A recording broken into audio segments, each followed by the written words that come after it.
Welcome back to the Super Show Ever, episode 1971. That's what number we're at. So there you go. All right, we are joined with Adam. Adam, pronounce your last name because I don't want to butcher it. Yeah. DeArmon. That's what I thought. DeArmon. And Tiffany Michelle. And we were talking about what led you guys into plant-based medicine and into your faith. And so this is as non-natives and people who come from different schools. Sabrina's a witch. Nick Lobotomy is whatever he is, and Dave is just now exploring his new spirituality. But Adam, if you could, for demystify for me anyway, because I have danced with the Oklevueha Native American Church for a few years. But could you explain for people what the difference is between, say, Native American spirituality? First, before you get into Oklevueha, give us a comparison, say, of Native American understanding of spirituality versus, say, Western Christian orthodoxy. Like, what would be the main differences and similarities there? Okay. Um, I can. I don't read books. If I have, there's only been about five in my entire life. I read about 3 to 4 paragraphs maybe every week of something. So this isn't book knowledge. Going to that point, when we look at book knowledge, and religious knowledge. Well, I said because what I'm reading, what I'm seeing, what has been transcribed on the pen through the pen and paper is man's interpretation, woman's interpretation, humankind's interpretation of the influences from the man or woman or the ancestors that came prior to them in trying to interpret from the tree of knowledge, which the origin of the tree of knowledge or the tree of life originates from nature.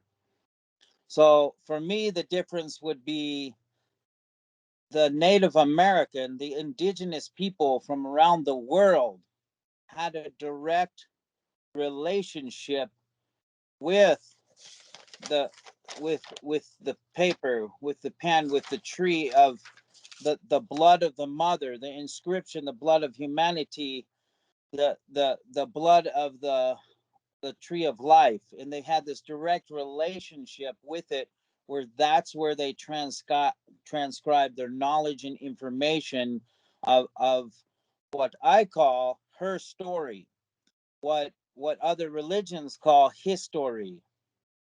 And so in that thread, in that fabric that's holding all these papers and all these documentations and all this information together, again, it was a transcription and transcribed from he or she, or those in, when we look at religions, the higher priest, or the fathers or the nuns, or wherever this, or transcription of other, on behalf of Christ or Buddha or the other saints and gods. So, and there was, it always felt to me like Tiffany was sharing too, a disconnect. Like they didn't want to get to the point. Just listen, pay attention, follow. This is the way. I always knew personally that a lot of my teachers in the Western education, the education that we have today, they were just transcribing, reading what she said, or their foremothers and fathers had shared in the books, in the Book of Mormon, in the Book of Christianity, the Bible, all the books, and later it became an educational program. Well, I knew directly from birth that, and spending time with the indigenous and being born as a Native American, I'm native to America. In this time, I had this direct relationship to the Mother Earth, to the knowledge, to Adam and Eve, to all, history. But I knew something was a bit off. I said, man, it sure doesn't sound like history. So I started listening to her story, the story of the mother. And that's, in indigenous peoples, they're connected to the earth, air, fire, and water, the elementals.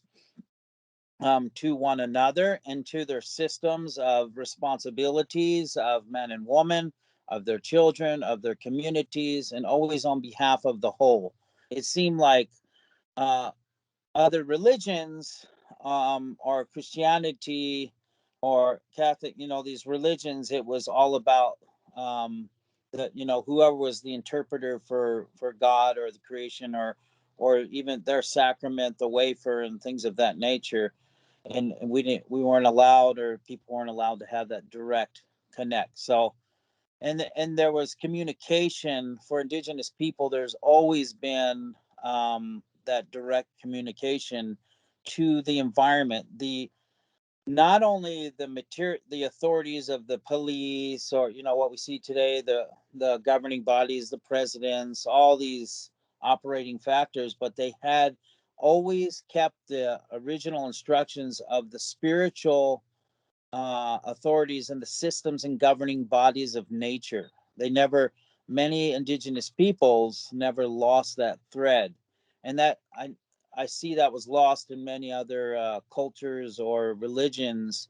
That thread, just wasn't there. It wasn't intact, and that's okay. This is all a great teaching for all of us, and but that's basically what I see the difference. And the singing, the celebration, the joy. When you look in indigenous traditions, you wake up and give thanks for the day. You don't wake up and Hail Mary, like, oh my God, I got to go for this day, I've got to go to work, I've got to do this, I got to do what he says, she says. I wake up and say, Holy Father, the Creator, please help me, guide me, direct me in this day. And that's what I learned and continue to learn from indigenous people that are rooted with the natural world and with all creation. And so it can go deeper, but I just wanted to give that brief sharing there. That's where I see a lot of the differences, but it's also a great it's an opportunity and a forgiveness, because we're all born in, like Tiffany mentioned too, you had Jewish background, you had the native background, and then into Mormonism. It was just the discombobulation of the original thought that came from nature, where some man or woman or family member or priest, interwove their own masculine or feminine directive rather than listening to what I call her story. Yes. So, kind of from correct me if I'm misinterpreting it, but native beliefs would be more. Well, I wasn't raised in the Baptist church or anything, but I did come up in it and was trained in the Baptist church. But a native approach to spirituality would be more intuitive based, spirit based, nature based, whereas in Western Christianity or Orthodoxy, it's more this is the teaching, this is the doctrine, and where I've Right. always had a disconnect from that. It's really weird because whenever you say to people of certain faiths, hey, your scriptures are allegory, right? Like they even say themselves that they're allegory. Then they say, well, you're saying that our faith isn't true. It's like, no, no, no, no. Allegory is true, but it doesn't Right. mean it's literal history. Okay. But if we take Right. it literally and we look at the person of Christ, Yeshua, he says, the law and the prophets are there as an allegory for you. But when the Mm-hmm. religious people would come and they would try to take the letter of the law, Christ himself even said, he said, you search the scriptures daily because you think in them there is life. But the letter of the law killeth. It's the spirit Mm. that actually Yeah. leads you into all truth and peace. So even Christ himself said that a fanatical worship of the actual written doctrine is not the right way. Right. So it's like kind of seems like the focal point of Christianity has more himself actually has more of a Native American practice than we've been led Absolutely. to believe. you know Yeah. that's the position that I take. So Absolutely. That's where the witch traditions, Germanic, Celtic, all, it was all the original instructions from the earth-based knowledge and wisdom, and so the even in you look at Catholic, and I've been to church, I go pray with all faiths and all religions, always have. And it's very similar. The smudge, the incense, the blessing, the sacrament. But Yeah, something's missing. yeah, something's missing. They're unplugging you. You know, they're not acknowledging your own divinity in connection to source or spirit. Mhm. I think you nailed it right there. Is the approach? I mean, the teachings of, say, Christianity are the same, which is we do have the right, the privilege, and the access to direct communication with the divine. Yes. However, with the Protestant movement and a lot of the modern day churches, they have somehow or another missed the whole message, and they put a middleman back in there. Be Yeah. it your preacher, be it your priest, be it your board of directors at your Baptist convention or what have you. Which I don't know if you guys have been keeping up with the news. I keep up with the news on the state of the Christian church, and it appears that No. they're all falling apart. I mean, the Ooh. entire it's all falling apart due to them becoming more political than spiritual anyway. But that's a totally different topic. So, That, from that, to that was kind of to kind of summate what you were saying, Adam, indigenous belief is more listening to spirit and nature rather than what somebody's interpretation of the ancient scriptures say. So, yeah. Tiffany, what would you say from your point of view, from a feminine point of view, the differences between orthodoxy and indigenous beliefs would be? Yeah, what just came through was our original instructions. So we were all given original instructions to the divine law and to live in balance and harmony upon Mother Earth. And so I feel for me, I've always had that connection. I never lost it. So, being raised Mormon, um, it was very challenging for me because I never resonated with it. Having to go talk to a bishop, to talk to God. How does he have the power to heal me? How does he have the power to tell me that my sins are forgiven? I just never felt that he had the power to do that and that I had the direct connection. And it's amazing that I always just knew that because I never lost that. But the religion wants us to believe that we have to go through their doctrine in order to be healed, to even be baptized, or to perform an exorcism. I mean, we can do these things on our own, but we're not taught to heal ourselves. And so really we're taking our sovereignty back and our power back and knowing that we are very powerful beings. And so this is where I feel, religion wants to stop us from really knowing the power that we have and that we can perform all of these things that they can do. They're human, we're human, like there's no one's better than anybody. So they just want us to be below them, and then they're the hierarchy. It's a very patriarchal system, a very dominion type of a paradigm, and we're breaking through that. And so I've broken through it as a child, but I can see that people are needing this right now, and really to connect to a deeper source. And there's many paths, there's many spiritual paths. And so I think it's beautiful that we can all come together, all races, all religions. And, it's just we have one common thread, and that, we are all human and that we all come from original instructions. That is really remembering what are those instructions. Mhm. It's beyond the conditioning that has put upon us. And so part of this work that we do on this path, it breaks all of those paradigms. It breaks the conditioning so that now we have open new neurotransmitters in the brain that help, create those new pathways. And that's why I love working with the medicine so much, because it helps. It's the tool that helps us to expand our minds and to clear our thoughts, and to now have new ways that we can live life, and a new understanding, and connecting deeper to the earth. And these are things that are not taught in religion is to honor the four elements. And you know, they say in like the Catholic Church, you can't pray to another god, you know. And but it's like there's spirits. Everything is alive. And so when we honor every living thing on this planet, that it has a life, that it has a spirit, that there's an essence to it. And so we commune with it in that way. So that was not taught to me through religion. And there's just so much more to life than what we're taught. And so, but when we want to go beyond that, then that's what we have to choose that for ourselves, is that then we can open, expand, you know, our beliefs, and know that, wow, there's so much more to this life than what is led to believe. And so that's been, you know, it never ends. It's amazing to me that, you know, it never ends, the learning.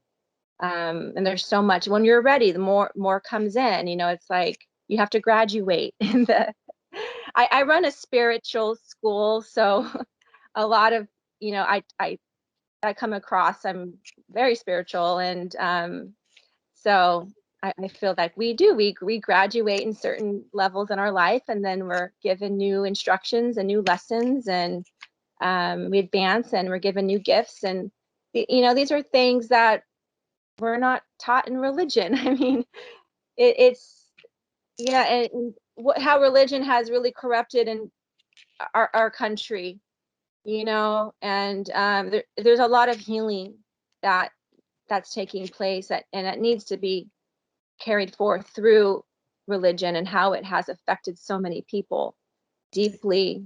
Um, so All right, I'm going to go off on a rant. And whenever I go off on rants like this, people think that I'm anti-Christian, and nothing could be further from the truth, because everybody on this call can attest to the fact that I know the Bible very, very well, and I love those scriptures, and I have read that book from cover to cover, backwards and forwards. So when I say things that are antithetical to the church or to the Christians, it is not a reflection of my belief towards Yeshua or the scriptures. Can I get amens from anybody who knows me personally? Right? Amen.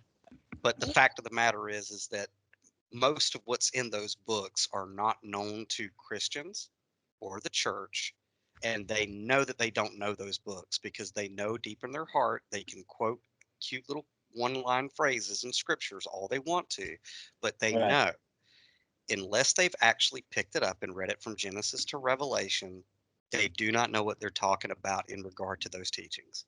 And anytime anybody comes at me with religious bigotry or misunderstanding, that's the first question out of my head is, have you read the books from one cover to the other?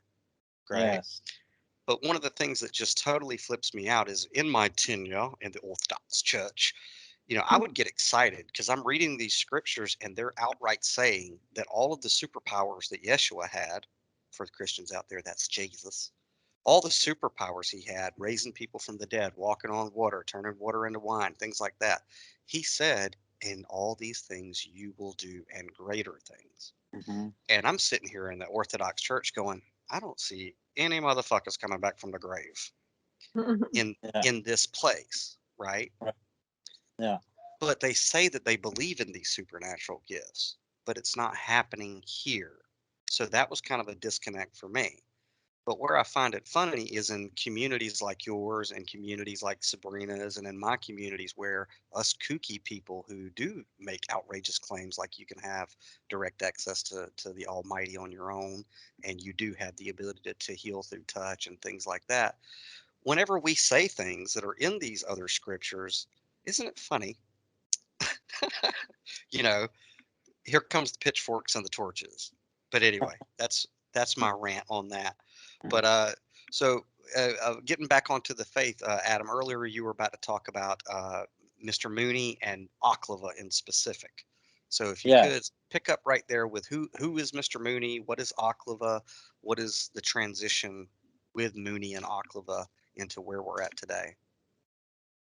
Yes. All I can share is my experience. There's a lot through the history with James Mooney and Oklevueha Native American Church of today, and having to do with his, I believe it was his great grandfather, um, preservation of the Native American Church and Native American culture, specifically peyote, and at that time.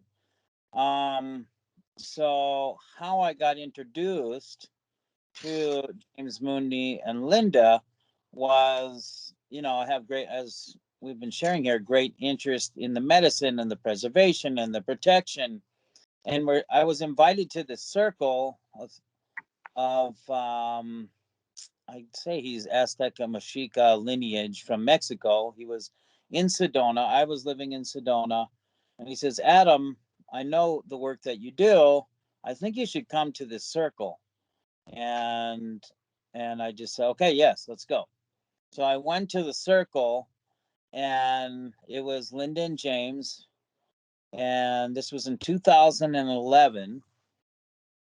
And they started sharing uh, their mission, their vision, the dream, what they've been through, and that they were going to now start opening up new branches. They wanted to expand because they had their main church, Oklevueha Native American Church, and maybe they had already done it privately to a few other families and relatives, but this was an opportunity that they were sitting in a circle to share the experiences, what they went through, which was a lot of persecution, and years of triumph and being incarcerated.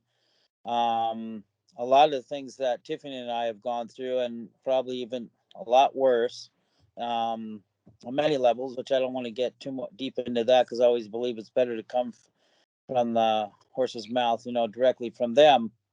But so we're sitting there, we're praying, we open up with prayer, ceremony, and then it starts going into the dialogue about plant medicine, and then specifically about peyote, because the church was about peyote, Native American Church, and but not limited to other all earth based plant medicines. And I was like, wow, okay, you've got my ears here. And I was like, that is one of the pieces that I was missing on part of my legal. I had the religious freedom, act, but it was part of the pieces that I didn't have yet to help protect me under the umbrella, or as a church, or as a branch. Like, I had been doing a lot of study and research, but not so much on what organizations or laws or things like that would protect me specifically for peyote, because peyote came to me, I don't know, very young age, traveling.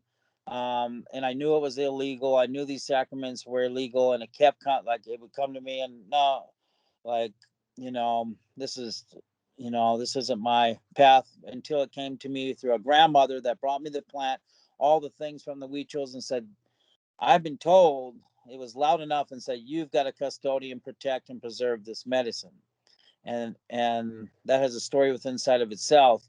So when I was custodian and guarding this, I'm like, look, there's got to be a way. And here's James and Linda sharing. And James looks at me and he says, I can see in you. And he's like, I want to give you a church, a Native American church branch, to help protect your cultivation, your medicines. And he says, I know how you help the people with these medicines. And I know how it's changed your life. Like, I'm pretty transparent, just like I shared here today, of what I've been through since a young man up to this time and point of my life. So I was like, holy moly, wow, this is the next, So we did this whole prayer. We did a whole ceremony of initiation. I think there was at least two of us, myself and another elder there, where we were presented and entrusted in, because we had gone through the initiations. Linda and James recognized that and said, we present this branch. They did the ceremony, and it was witnessed and honored by the community. There was about 20, 30 people there. And so that opened the door. And I said, wow, right away, I knew we were friends and family. I said, we've got work to do. And then they explained more about the church. we have code of ethics, and on and on. This is our bigger vision, and I just jumped right in. And then I'm a visionary and intuitive, and I said, look, I was always dialoguing with them and talking about the sacraments, and they were all about all sacraments. And I had worked with many sacraments throughout North, Central, South America, and so they were very open to seeing this come to fruition, not only for peyote but for all sacraments of the Mother Earth to be protected and safeguarded. So we, we began to do that work on pen and paper and through a few ceremonies and council and talking. And those of you, we do have a link here. We can share more about Oklevueha, more in detail in the code of ethics and things of that nature. And when Tiffany shares about her introduction too, she can share a little bit about that, of the principles and our values, which a lot of y'all would probably resonate with. That was the initial, and we've just expanded. And what my goal, because I was already working internationally, James and Linda said, wow, that would be really incredible to connect. So we've got peyote North American, Native American Oklevueha Church, Native American Church here. But to connect to Central and South America, we don't. That's not our work. This is, you can be an ambassador and advocate for this in your work. And so I spent many years traveling through those countries, working directly with the taitas, the shamans, and I was doing that prior. But then I went deeper into dialogue with them and finding out how we could work the formalities and begin to open up a branch. First, with the Huichols in Mexico, and now we have in South America a couple with the Kogi in Colombia, and one in Ecuador with the Taitas and shamans in Ecuador, so that we could start the work that I was doing since I was a young man, so that we could work with Oklevueha and other churches and other like-minded leaders and spiritual people that were into the preservation and protection of the sacraments and medicines, to make a direct um, conduit, like from one church to another, from one custodian, caregiver, protector to the next. And so that was very transparent. If we're working in the jungle of Ecuador or Peru, that is very transparent. We help the elders, the land rights, human rights in those countries, and it's very let's say church to church, or what I call land to land, sacred sacraments to sacraments, and that's later I think when we talk about the exchange and trades. There's this whole bigger vision. So I started sharing that with James and Linda and Oklevueha, and they're like, wow, this is, first off and foremost, we have to do this in North America with the peyote, bring religious rights and understanding. And they, through their case and, what transpired with them. And obviously now we're looking at me years later, and now Tiffany and I are going through a case very similar. So it's like another opportunity to use all the work that we've been doing to be in deliverance, to share this with the people. This is so important to share this in the people, that the difference, and that's what James and Linda and Oklevueha is about, is through the policies, procedures, and protocols. And that's what we're about, is that, whether it's the initiations, responsibilities, the foundation, the structures, of, who are your medicine people, where is the place of origin, the difference between what we do as a church as Oklevueha is like we get our medicine, and it's legally through a legal distribution, just like you would find cannabis today has. Every state is becoming, or getting to have recreational or cannabis legalized. That's what I have the privilege to, and Oklevueha has the privilege to be able to receive that sacrament peyote, so that we can get it to the church or to the medicine people to help assist them in their ceremonies, or the roadmen. Like from the tribes over here, we have the Hopis, Dene, Navajo, Zuni, Supai. There's many. So that's where we've been expanding. That was the main intention and vision, and we continued and have been working on that for many, many years. And so the difference between that structure and then just utilizing psychedelics, somehow getting them, which I wouldn't even know how you get it on the streets or from this guy or that guy, or whether it's peyote, whether it's ayahuasca, whether it's psilocybin, all these plant medicines, is that there's those medicine women or men that is their job to help assist Oklevueha Native American Church in the cultivation or the responsibility or the preservation for that. And then that goes to those specific medicine people or to the church branch, then goes out to the members for the ceremonies or to assist them in the ways of healing. So that's the structure. The difference is that there's people running around, I guess, I don't know, selling peyote or ayahuasca or drugs or, man, I don't even really get into that scene with that because I don't think that's happening much. But it's, you see it with the other barbiturate or other drugs. So it's a completely different. We've worked very hard for many years, most of my life, and James and Linda and Oklevueha, to hold that solid container to be transparent so that we can show, like in this time that Tiffany and I have gone through and we're going through right now, those that are listening, we can show very transparently, this is our process, this is how we do it, this is the difference of you know of a drug dealer and possessing and using drugs to a medicine person, a shaman, or an Icarist, a priest, lo and behold, that's registered with the IRS, that's registered legally for distribution of peyote, that's registered with the state of Arizona with cannabis, with industrial hemp, and with these sacraments. Like, and we've worked very hard on the spiritual. What was very important from the beginning of with James and Linda was the spiritual initiations and honoring and the ways that that foundation was laid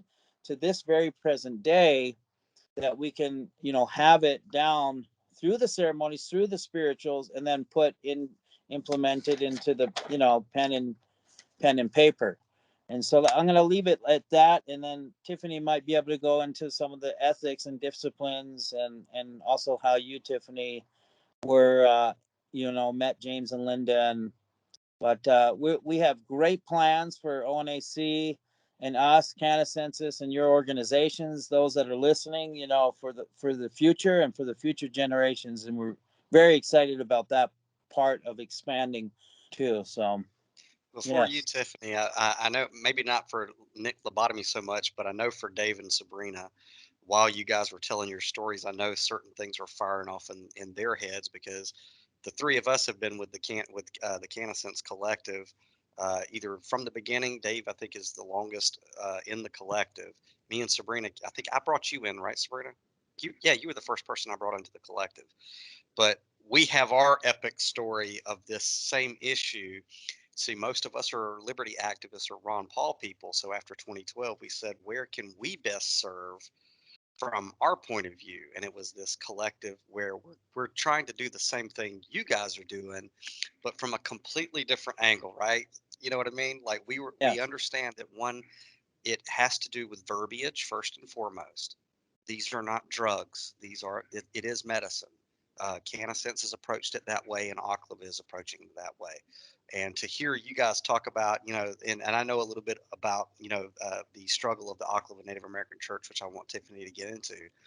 But hearing you guys and how you've gotten here, and then me, Sabrina, and Dave, like, I've been glancing over at them because they're like, yeah, we know what you mean. Because to get our collective up from the same point of view, which is, you guys are building. It sounded to me, and Sabrina and Dave can correct me, you're building a collective like we are, which is a caregiver to a sponsor to a patient. The medicine's transported or you know what I mean. So we've been, from a liberty aspect, doing, kind of building the same railroad track, which is, this is medicine first and foremost. You cannot legislate morality or Mm-hmm. health, and we need to figure out a way to make these people who bow to the state and their legal mumbo jumbo, we have to be able to translate to them why this is not immoral, not illegal, and it's necessary. Yeah. So we've had to go through that, but from our point of view, and for a while, Sabrina may remember years ago, I was looking at the Oklevueha Native American Church. I was like, we got to marry these guys somehow or another. We have got to marry these guys. And she's over there nodding because she remembers. But I Yeah. was like, because they're looking at it from the same point of view. But my argument has always been, hands down, this is a First Amendment issue, and Right. we don't have to go past the First Amendment. But we'll talk about the legal issues in the last part. But Tiffany, I think that Adam had just said that he met Mooney in 2015. But when was Oklevueha actually founded? Well, I have some papers.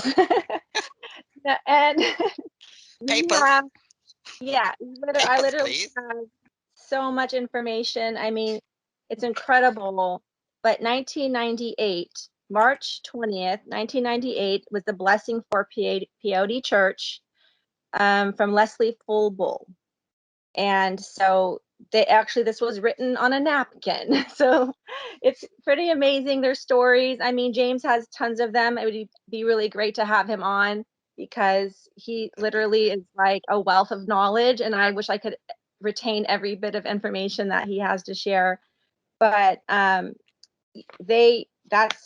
the year right there, 1998.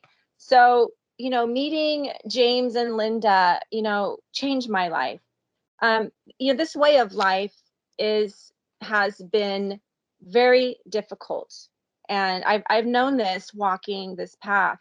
Natives were killed for their songs, for their way of life, for having these ceremonies, and so they had to hide and run, and they would go up to the high mountains so they were able to continue to pray.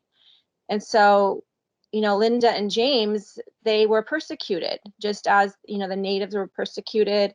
Linda and James were persecuted. So they had to go through, jail and 10 years of um, the judicial system and being persecuted. And they went, it just, the devastation that was put upon them was absolutely traumatizing. But through that journey, they federally recognized the church. So they're a bona fide Native American church, which is recognized federally. And so they did everything that they had to do took those initiatives to become federally recognized, through all of the initiations, through the persecution. They never gave up. And through all of the journey that they've been through, they were able to birth ONAC, so that others could be protected, and so that we could practice our way of life without having to be persecuted and threatened. Now, let me ask And you this question. I hate to interrupt, but I'll forget. Um, Before Mooney and Oklevueha, let's say someone of an indigenous belief structure before the Oklevueha Native American Church, if they wanted to partake in the sacred plants like peyote, would they have had to have gone and get federally recognized prior, or is this because Oklevueha was a new entity with a new teaching? Can you break that down a little bit?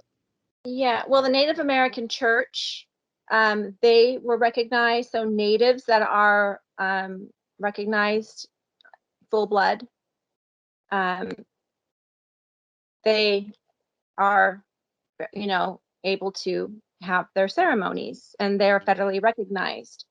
So at the time, not not that I know of, Okay. that not before. I mean, I didn't know of it Okay. personally. Now, So I worked with NAC um, members. So, but I wasn't an NAC because I was never recognized because I'm not a full blood native. right. But I was welcomed to those type of ceremonies with them. So I always stuck with that, their teachings, but not actually becoming a medicine woman myself or being initiated a medicine person. So, but that time came in my life where I needed protection now because I want to be able to give back. I want to be able to help and to serve this holy sacrament. And so that's when a friend of mine knew um, James Mooney, and he was also on the medicine path, and he shared with me, that this would be important for me to become a member. And so at the time, I'm running women's circles with a sister of mine, and so we want to work with the medicine, but we also want to be protected. And so that's how we found James Mooney, and he gifted us a branch. So we were just really blessed, and we had to go through a vetted initiation process, and really, show who we are. They don't just take it lightly to grant this, to anybody. I mean, you really have to follow the code of ethics and all of the laws, and all the laws of your state too, because every state's different. And so, what is your initiation, your background, and what are you doing this for? So, there's so much more involved in becoming a medicine person. But this was something that I know that as a leader, that, I need that protection. So, um, so then I thought that that's was going to do it for me, right? So here I am with the Oklevueha Native American Church. I mean, Linda and James paved the way. They did everything they possibly could to protect us, to protect the church, to protect the people. And so I wanted absolutely every protection that I needed to be able to move forward with my work, so that, I could serve sacrament to help others. And so I was given that. So as like me and Adam are ministers, and I have my church branch and he has his church branch. And so we were given that church branch, but they're our mother church, so we are an umbrella under them, and so we follow all of the code and ethics. And if we don't abide by these regulations, then they can easily just ban us and say no. They're very strict that way. They don't just let anyone do whatever they want to do, because there's protocol and there's laws. And so, we follow that very strictly and honorably. And so, I have a little bit of something I want to read that is their code of ethics. And it's a short paragraph. The ONAC accepts indigenous earth-based healing sacraments as central to our established religious belief. These include peyote, the significant indigenous earth-based healing sacrament, the Eucharist for this church. Any other indigenous earth-based healing sacrament that has been found to benefit the health and welfare of the recipient, so long as it does not place them in harm's way. So we take that very seriously. And when we work with people, that we have their best interest and their health and the state of their mental state, and we provide a very safe container for them, and so that we can go deep and do this work. But it's not, people nowadays are just doing a medicine circle and then saying, oh, I want to lead a ceremony, and they have no idea what they're doing. So it can be very dangerous. So I mean, I've been doing this since my 20s.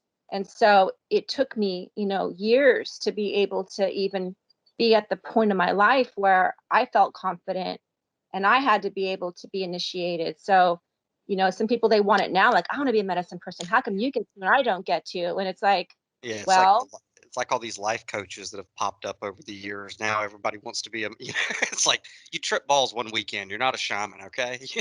you know. But now let me ask you this question. Now, because there was a question I had in my mind, and if I don't get it out, from my understanding, and correct me if I'm wrong, the Native American Church with James Mooney's, the major distinction is that one, it basically the beliefs, practices, and ceremonies are open to non-indigenous or white people. Yes. That's correct. Okay, and the other one was that a lot of their teachings do incorporate the Christian figure of Yeshua or Jesus. Is that also correct? Well, it's your personal, belief. So we welcome all races, all nationalities, all religions. So, we don't discriminate against anybody. So I believe in Jesus. I've my whole life I believed in Jesus. I've just, that's and so that's just my belief. And but not everyone does. But we welcome all ways of life. And that's what's so beautiful is that it doesn't matter if you are full blood or you're not full blood, or if whatever your nationality is. It's not about that. It's about us coming together and praying together and being able to heal the mother, come back to Mother Earth, and remember our mission and why we're here and the work that we're here to do. And that's what I love about the ONAC, is because they honor all Native American ways of life, the teepee ceremonies, the sweat lodge ceremonies, the sacred pipe ceremony.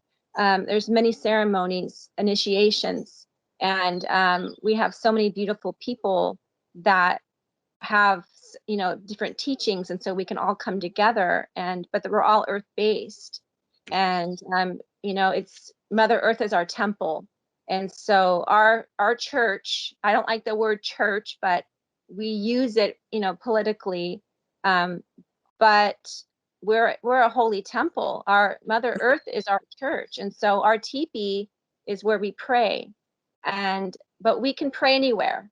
We don't have to be in a teepee. It's a way of life. It's the way that we honor and respect the Mother Earth, each other, and all of life around us. And so we put that into practice. I wanted to ask that question because I wanted to make the distinction between religion and spirituality. Typically, religion uses its doctrines to divide itself from others, and spirituality typically finds the things that bring us together. Just that's why I wanted to say that. But Yeah. we're coming up on another break real quick, so I wanted to go ahead and let you guys know that because the next thing I want to do, we might talk a little bit more. Now I want to get into the plant-based medicine, the spirits of the plant-based medicine, and for you guys to walk us through what a ceremony is going to be like because Dave has got one coming up. So, and Sabrina too, actually, right? Yeah, it'll be your first ceremony too, right? Yeah, for peyote. Okay, or whatever. But yeah, so let's all take a break real quick. Uh, Meet back in 6, and then I want you guys to walk us through a ceremony so we know what to expect, and whenever we are probably heading out there in the very near future. Okay. We want to thank you guys for tuning in to this part of the interview with Adam DeArmon and Tiffany Michelle. Please stay tuned for the second part of this interview, where we go even deeper into the importance of plant based medicine and Native American belief structures in our country. If you could, please assist our guests, Adam DeArmon and Tiffany Michelle, by clicking on any of the links that you see in any of the boxes wherever you are listening to this, whether or not it's on YouTube or zenonthecar.com or the streaming service of your choice. We really appreciate it and look forward to bringing you the next installment. Stay well.